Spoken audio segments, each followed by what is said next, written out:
आगरा से साक्षी का है। ये कह रही हैं कि इनका अपना बिजनेस है, फैमिली बिजनेस है और अभी एक फैमिली प्लानिंग भी कर रही हैं। तो साक्षी जी का कहना ये है कि इन्होंने हेल्थ इंश्योरेंस 2 महीने पहले ही लिया है, तो क्या इन्हें मैटरनिटी का बेनिफिट मिल जाएगा? मैटरनिटी बेनिफिट जो है वो एक्चुअली हर इंश्योरेंस कंपनी अपनी अलग अलग टर्म्स रखती है, बट जो जनरल टर्म्स है वो मैं बताता हूँ। जनरली हेल्थ इंश्योरेंस अगर आपने 2 महीने पहले लिया है तो आपका मैटरनिटी बेनिफिट जो है वो 3 साल के बाद चालू होगा। और अगर आप एडवांस में 3 साल का प्रीमियम भरते हैं तो 2 साल के बाद आपका मैटरनिटी बेनिफिट चालू होगा। और जो क्लेम अमाउंट जो रहेगी वो मोस्टली इंश्योरेंस कंपनीज की पॉलिसीज के अंदर वो टर्म्स या सम एश्योर्ड ब्लॉक रहता है। मोस्टली वो 25,000 से लेके परसेंटेज वाइज भी देखें तो 10% ऑफ सम एश्योर्ड, उस तरह से वो कवरेज रहता है। ठीक है साक्षी जी, और इसके अलावा जैसा कि रितेश जी ने शुरुआत में बताया था कि हर एक की टर्म कंडीशंस जो होती है वो अलग होती है, तो आप अपने पॉलिसी की टर्म कंडीशंस को अच्छे से ज़रूर पढ़िएगा। एक अगला सवाल ले लेते हैं, बड़ौदा से है हितेन शाह का। ये कह रहे हैं कि मेरे माता पिता की उम्र जो है 70 साल से अधिक है और मेरे पास उनका फिलहाल कोई भी हेल्थ इंश्योरेंस नहीं है। हालांकि ये बताते हैं रितेश जी कि इनकी कंपनी ने जो है इनको इंश्योरेंस दिया हुआ है, लेकिन उसमें 20% का को पेमेंट है।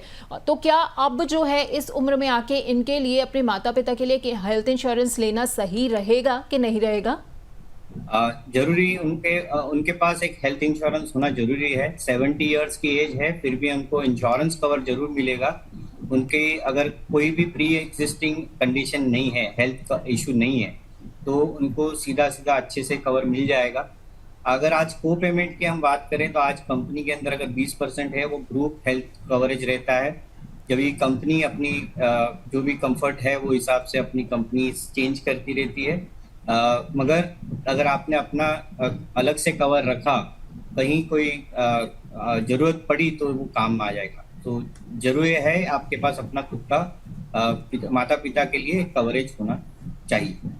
बिल्कुल हितेन जी, और कई बार ऐसा भी होता है कि जॉब में कुछ गैप भी आ जाता है। कई बार हम आगे ग्रोथ के लिए जो है कोई एक कोर्स करना चाहते हैं और गैप ले लेते हैं, तो ऐसे में कंपनी का अगर इंश्योरेंस आपके पास नहीं होगा तो आपके माता पिता के लिए आपके पास जो है वो आपका पर्सनल हेल्थ इंश्योरेंस जो है वो काफ़ी काम आएगा। ये कहते हैं कि इनकी उम्र जो है 22 साल है और अभी अभी इनकी नौकरी भी लगी है, इन्हें कंपनी की तरफ से हेल्थ इंश्योरेंस मिला हुआ है, लेकिन वो ये जानना चाहते हैं कि आप इन्हें एक पर्सनल हेल्थ इंश्योरेंस कवर भी ले लेना चाहिए और वो कितने का कवर होना चाहिए? जी राहुल जी, आपका सही सवाल है। मैं इतना रिकमेंड करूंगा कि आप का इंश्योरेंस कंपनी ने तो आपको आपकी कंपनी ने तो आपको आपका कवर दिया हुआ है, मगर आपको एडिशनली आपका एक कवर रखना चाहिए। जिसके वजह से समझिए कि आपका आज 22 साल का उम्र है और शायद आपको जॉब शिफ्ट करना हो या आपकी ग्रोथ के लिए आप अपना कंपनी चेंज कर रहे हो, तो उस टाइम पे आपके पास कोई कवरेज नहीं रहेगा।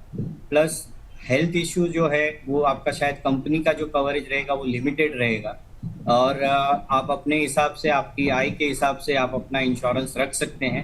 जरूरी नहीं है कि क्लेम के लिए हम इंश्योरेंस लेते हैं, ये आपको काम आएगा आपके long term health history build करने के लिए, कि आपकी जो इंश्योरेंस है उसके अंदर आपकी नो क्लेम जो है या नो क्लेम ईयर्स ज़्यादा है, तो जब भी कुछ आगे पीछे होता है या कुछ हेल्थ क्लेम आते हैं तो इंश्योरेंस कंपनी बेझिझक आपको क्लेम सेटल करके देगी।